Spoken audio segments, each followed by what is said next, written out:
The good news is your dates are here. The bad news is they're dead.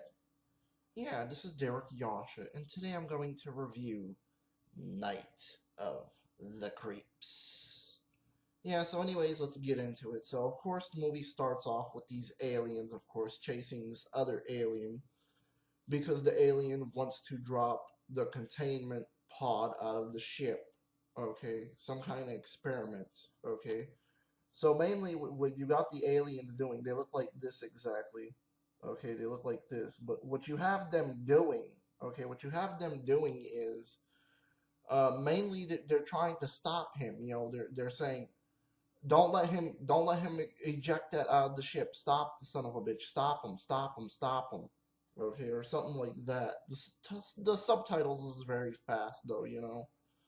But mainly what happens is, he ejects the pod out of the ship.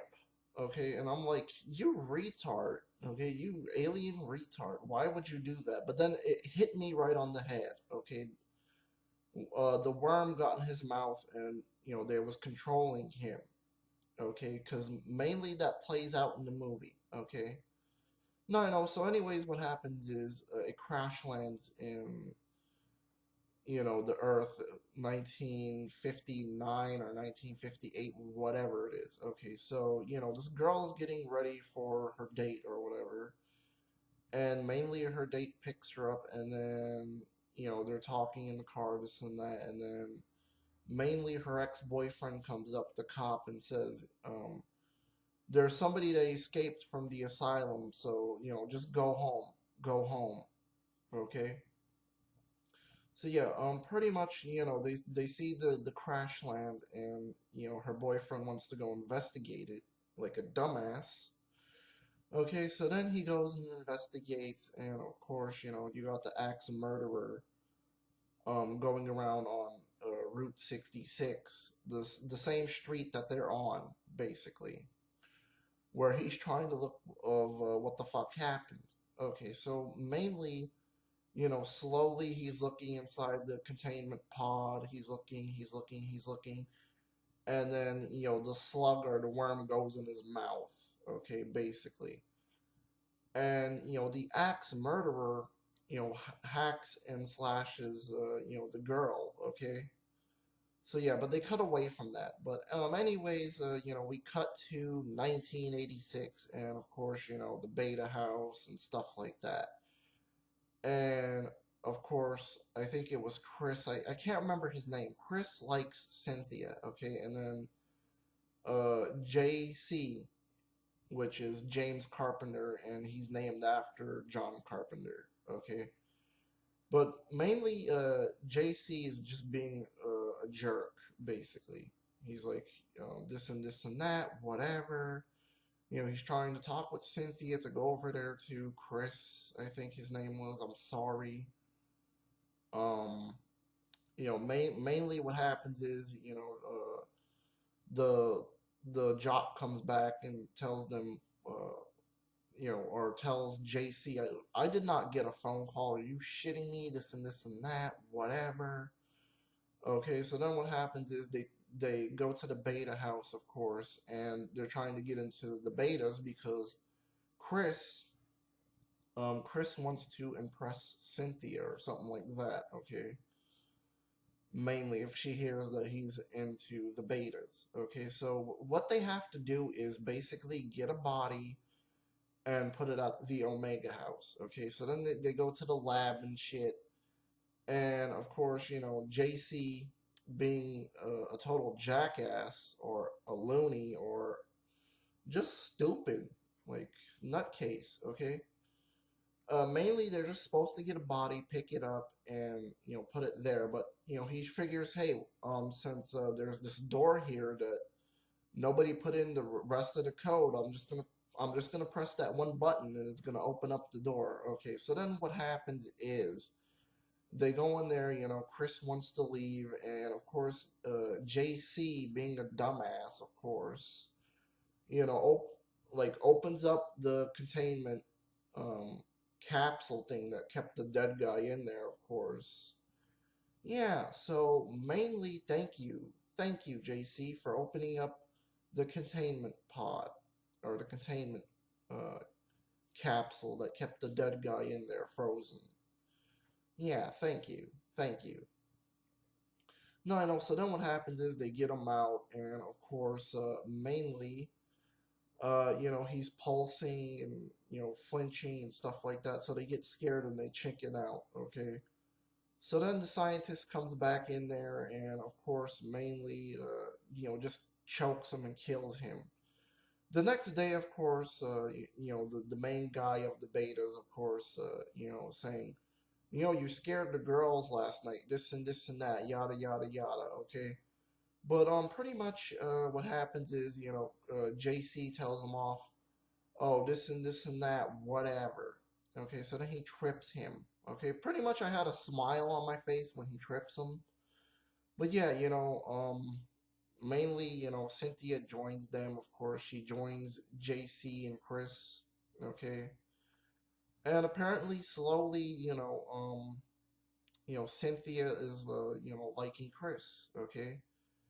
And JC is just, joking around through the whole thing. Okay. Mainly, she was saying that, she's seen a zombie, this and that. And of course, that its head exploded, this and that. You know, mainly what happens is, of course, they're just talking, yada yada. Of course, that we cut to Ray. Of course, Ray is a fucking badass in this movie. Okay, Ray is a fucking badass. Thrill me. That's his main quote. Thrill me. Okay.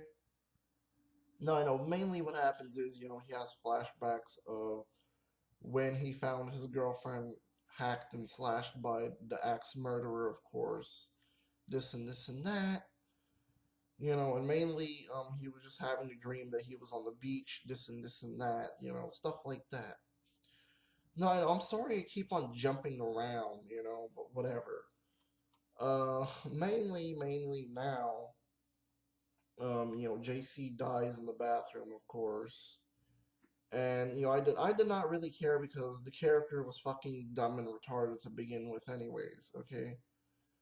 But now Chris is getting ready for the prom, and of course Cynthia is getting ready for the prom, and of course her boyfriend wants to go over there and apologize to her, this and that, whatever, her ex-boyfriend. So then what happens is worm goes in his mouth, and mainly he knocks on the door, and then she thinks that he's all right and fine. Okay, so she's talking with him, of course. Chris comes there, and Chris says, get away from him, this and that, and of course, torches him with the flamethrower. Yes, I know I forgot some parts in the movie, but so what, okay? I know this review is not perfect. But anyways, mainly what happens is, Tom Atkins, oops, damn it. I mean, Ray comes there, and, Ray is telling them to, lock the house, this and that, whatever, and yada yada yada. Okay, you have some good scenes, of course, where they're in the shed, and Ray is taking the zombies down, of course, in the house, and mainly, after that, of course, I guess I'll just point out the last scene. What happens is Ray sacrifices himself in order to, save them, all of them, of course. So yeah, and then after that, mainly ends off with the two characters, the two heroes, kissing each other, and mainly the aliens trying to look for the containment pod, and that's the end of the movie. No, I know, but anyways, this movie gets 5 out of 5. Good cinematography and good visuals, and the acting is top notch, and of course that you have Tom Atkins being a fucking badass yet again. Tom Atkins is the shit, man. I'm not gonna even lie. Tom Atkins is a fucking boss. Okay, he's fucking boss, seriously, dude. But Tom Atkins is what makes the whole movie, seriously. And also you have a cameo from Dick Miller, which I love Dick Miller. He was in Gremlins. He was in The Howling, movies like that, stuff like that. And also, the writing and the dialogue, very good for the movie. Of course, the famous quote, "Thrill me." I really like that a lot. Okay, thrill me. But yeah, the practical effects looked good. Everything was good about the movie except the fucking two endings. I'm gonna agree with Matt on that. Matt, Matt, you are right, man. The two endings are bullshit. They're dog shit to me. To me, it's like, ugh, why even make an ending to this movie if you're gonna both make them shit anyways? You know how you should have ended off the movie? Okay, let me tell you something. Because C4 was back then, back in the day. Okay, how they should have ended it is, Tom Atkins puts C4 in the house, and mainly he gets out of there, and then he pushes the button, and the house blows up. Then you would have had a happy ending, okay, and then none of the fucking slugs would have escaped, okay. No, I know, but pretty much I hate both endings, and then there's one ending with the Rudy Ray Moore dog, of course, looks like fucking Rudy Ray Moore for some reason. And the dog, spits out a worm at both of our heroes, okay? Stupid. Fucking stupid Rudy Ray Moore dog. This is Rudy Ray Moore the dog. No, I know, I'm sorry about that. But anyways, check this movie out, you need to buy it. It's just, cult classic, and mainly that is it for my review. This review was pretty damn long, but I'm sorry, guys. Check out Matt's review. Check out the other review that I have saved in my favorites. Those reviews are better. But anyways, I'm out. Peace.